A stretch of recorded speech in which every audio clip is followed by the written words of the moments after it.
The Rock straight up said, "You were a mistake," which I thought was a pretty strong line, but somehow that got people angry. Let me give you a little bit of context. The Rock said, The Rock, your oldest brother is 20 years older than you, which means you were a mistake. People are like, oh my god, The Rock is a hypocrite. The same thing can be said about his family and his daughters. And it's like, that doesn't matter at all in the first place.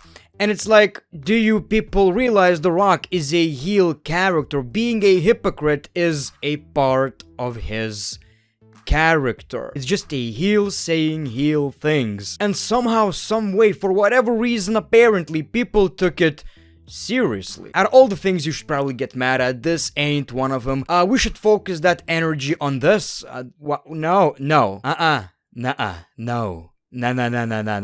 Nah. Apparently, we're going to get this logo on the mat at WrestleMania. And I pray to God right now, Lord, tell me it's only in Logan Paul's match. No. Although props to KSI for selling that RKO like a pro. Man, wrestling is so hot right now. I have friends texting me shit about wrestling. It's so weird. But you know, I gotta say, SmackDown was a pretty entertaining show, so why don't we just talk about it? But before that, of course, a word from our sponsor. This video is sponsored by Wrestling GM, where you can actually prove that you can book it better. Wrestling GM is the best wrestling simulation game in the world. The only game where you can be a business owner, TV show writer, and universe creator at the same time. Pick who fights, who becomes champion, manage each wrestler's career, write your own storylines and feuds, and even create your own wrestlers and companies. Find out why 250k plus players continually keep playing Wrestling GM. The game is very deep and the opportunities to play it are endless. It is the perfect mix of creativity and strategy. You can control and create all the outcomes within the game. I also played this game before on my channel. The playlist of Wrestling GM series is in the description below. Wrestling GM is available on all iOS and Android devices, and there's a link to download the game in the description below. Welcome back to the channel, ladies and gentlemen. Now, what pissed me off is Triple H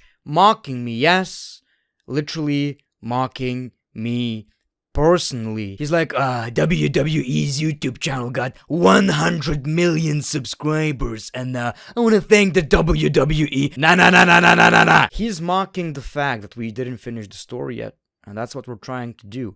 I think we're like a few hundred away from 400,000 subscribers, and I've had a rough week. Honestly, not feeling very well, but you know, that makes me happy, and hopefully we can hit that 500,000 subscribers by I don't know when, but thank you. Appreciate y'all and appreciate your time. So the show kicks off with Logan Paul, and he got some what chance, and my man knows what to do. I've seen enough podcasts. He's like, I ain't doing that. Y'all suck. Maverick. He talks about how successful he is, about how WWE is booming because of him. And he has an announcement. He welcomes KSI, and he says that WWE partnered with Prime, and starting WrestleMania, this is what you're going to see. Oh my god, no. Please no. Lord. Tell me it ain't happening. Obviously, people boo, they're all smiles. Randy's music hits, but Randy is nowhere to be found, and they're mocking Randy until he tries to do an RKO to Logan Paul. Logan gets out, but KSI knew it's about to go down, and I gotta tell you, KSI saw the shit out of that RKO. And I do have a couple of questions. It almost seems like WWE are building a tag team match. It seems like Randy Orton and Kevin Owens are working together. And you know, people, if it wasn't for Austin Theory and Grayson Waller, you would think that WWE are trying to book KSI and Logan Paul versus Randy Orton and Kevin Owens.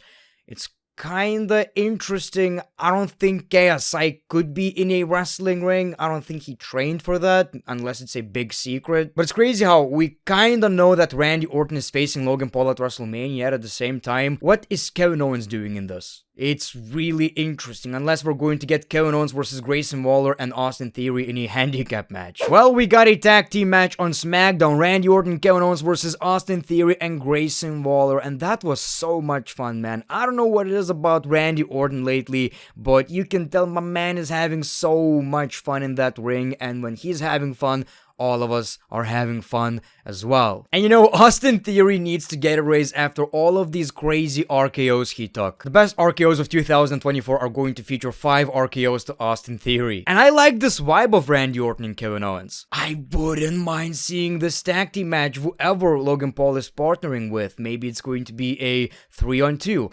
I don't know, but I'm loving this vibe. They got attacked by Logan Paul though. Again, he tried to do his shtick. The brass knuckles, man. I want them to go away. I play WWE 2K24 and his finisher is literally a punch in the face, so it seems like it is a thing. And again, I get the story behind it. He has a medal in his... Nah, come on. That's so fucking goofy. But, you know, also the fact that he's so athletic, he could do some crazy shit. But of course, Randy Orton stole it from him and put it in his cojones. Doesn't have a lot of benefits, believe it or not. Not as much as clicking the like on that video. 5 inches on your Coco Jumbo. I'm feeling generous today. So, I like this. I don't know how people are feeling about it. You know, Randy Orton wrestling Logan Paul. I think it's good for both of them. I mean, Logan Paul wrestled some big names. Like, he even wrestled Roman Reigns for the Universal Championship, I think it was back then. Or maybe the Undisputed Championship. And it turned out to be one of the best Roman Reigns' matches of his, you know, WWE Championship title reign. Everything he does is being talked about. And I believe Randy is not losing anything right here. As a matter of fact, I think it's a huge match for Randy Orton. It's funny how all of these security men try to make sure that Seth Rollins and Cody Rhodes are not getting out of the locker room. Turns out, they were never in the locker room. The question is, do you need to pay them in this situation? Bayley versus Damage Control storyline continues. Bayley is hurt, and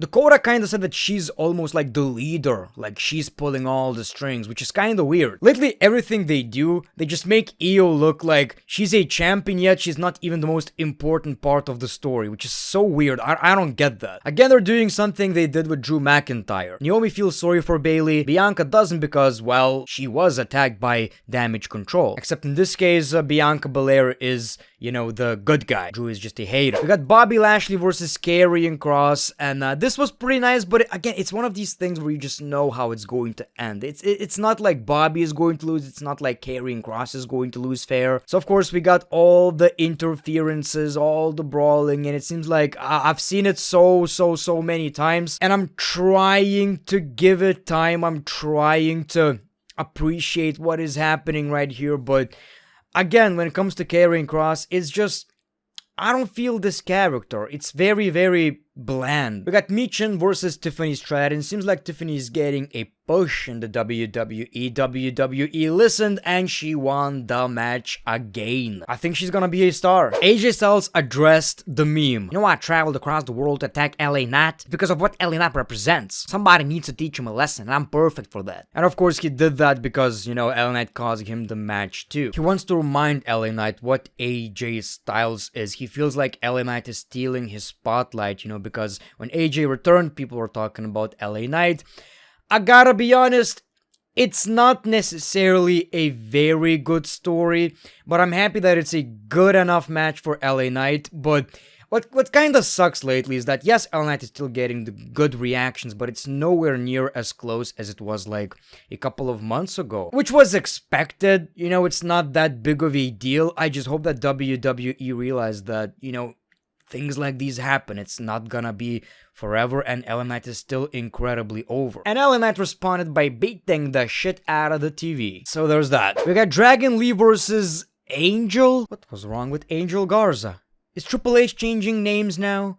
Why? It's so bland now, but we got the match, and of course, they talked about how, do you think you're going to be the next Rey Mysterio? Because everyone with a mask in the WWE is the next Rey Mysterio. And you guys know who's the next Rey Mysterio? Well, it always ends up being Rey Mysterio. So Dragon Lee wins the match, and of course, right after the match, he got attacked by Legado del Fantasma. Time for the main event. We see Roman Reigns, The Rock, with a brand new entrance, the most electrifying man in all of entertainment, of course. Acknowledge us. And right away, they got interrupted by Cody and Seth Rollins, who made that Shield entrance. I think it was a decent promo. I don't feel the same hype I felt at WrestleMania kickoff. My main problem with it is that I feel like like we need more of that Triple H versus The Rock dynamic. I feel we need more of that, I'm running WWE, but I'm the board of TKO. They did mention that, so that's great, but I feel like we need a little bit more of that. Cody asks if The Rock has the authority to make such a challenge, because last week he acknowledged Roman Reigns. And of course, The Rock did his whole shtick. The walking clown emoji line is so cringe. Like, I like everything he does, but the walking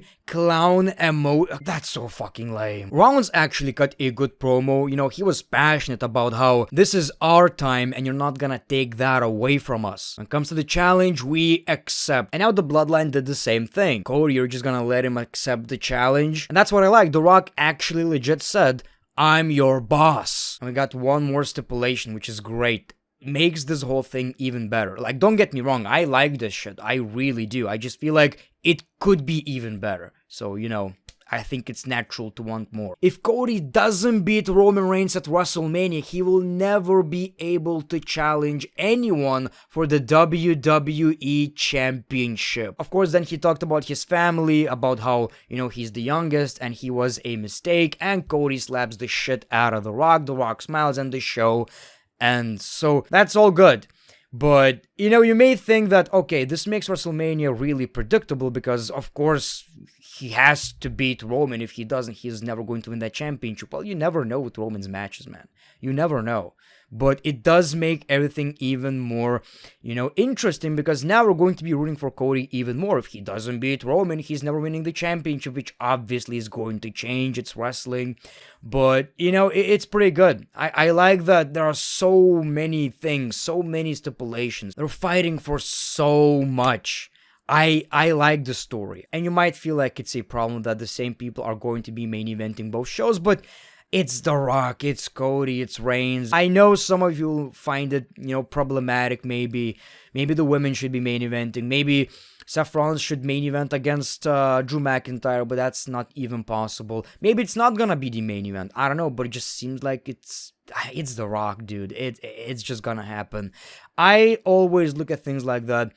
It's the most entertaining thing on television, so why shouldn't it main event? It's all about the people's excitement. But that was your SmackDown. Thank you for watching this video. Let me know your thoughts in the comments below. The Great One, peace, love, and hugs. It's been a pleasure.